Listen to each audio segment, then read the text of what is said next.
रहमते रमज़ान आया, रहमते रमज़ान आया, रहमते रमज़ान आया। वो सहरी का मज़ा, वो आहो सहरगाही का नशा, वो कुरान की तिलावत, वो दुरूद की कसरत, वो नमाज का माहौल, वो अमाल की सरावट, वो नेकियों का बागपन, वो गम गुसारी और हमदर्दी के मुबारक जज्बे, वो रोज़े का नूर सिर्फ कुछ दिन दो।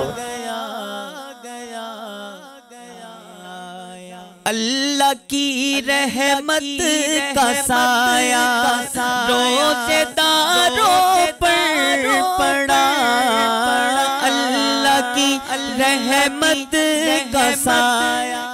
इन मुबारक लम्हात में हम ला रहे हैं आपके लिए रमज़ान के तकद्दुस और तकाज़ों के मुताबिक रहमते रमज़ान ट्रांसमिशन।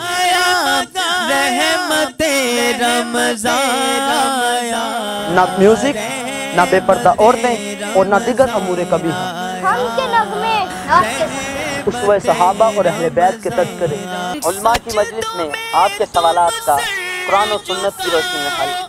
इन लम्हात में हम ला रहे हैं आपके लिए रहमते रमज़ान ट्रांसमिशन सिर्फ ज़ूम मीडिया पर।